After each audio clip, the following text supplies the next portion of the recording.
किससे शादी की है उसने? अम्मी मुझे क्या मालूम। ज़ैनब साहिबा शायद वहाँ से वापस भी आ सकेंगी या नहीं। लोग उन्हें सड़क पर चलने भी नहीं देंगे। इंसान जो बोता है वही काटता है। अल्लाह के वास्ते टीवी बंद कर दो नायला, हमारी वजह से रेटिंग ना बढ़ने दो। ये आदमी पागल है क्या? मजहब का दुश्मन कह दिया। मेरी तो समझ में नहीं आ रहा मेरे खिलाफ ये क्या चल रहा है। लेकिन जिमल का उसे किसने बताया? मुझे नहीं पता, शायद उस लड़के का घराना उसे उकसा रहा हो सकता है ये। एक्चुअली मैं उस फैमिली को जानती हूँ ऐसे नहीं, लेकिन रमीज ने मुझे बताया था ज़ैनब साहिबा। मुझे बताना पड़ा।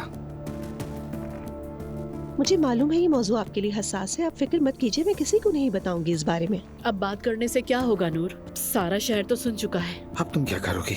वही जो हमेशा करती आई हूँ रमीज, हमेशा सच बोला है और बोलती रहूंगी। इस बोहतान की वजह से मुझे किसी कोने में छुपकर डरने का मत कहना। ज़ैनब अगर ये तुम्हारा पीछा कर रहा है तो ये मसला संगीन है। वैसे भी उस आदमी के इरादे नेक नहीं लगते। प्लीज आप जज्बाती मत होए। जो जानती हूँ कहती रहूंगी। मैंने कहा ना कि मैं किसी से भी नहीं डरती। तुम पर अभी सोशल अटैक हो रहा है। मैं पहले नहीं हूँ जिस पर यह अटैक हुआ है, मैं खुद को जानती हूँ, इसलिए मुझे लोगों की बातों से कोई फर्क नहीं पड़ता।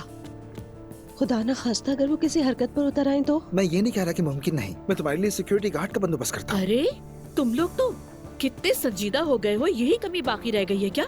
वो शख्स मुझे डरा रहा है और तुम लोग उसके जाल में फंस रहे हो। मैं वो नहीं होने दूंगी जो वो चाहता है। That's it.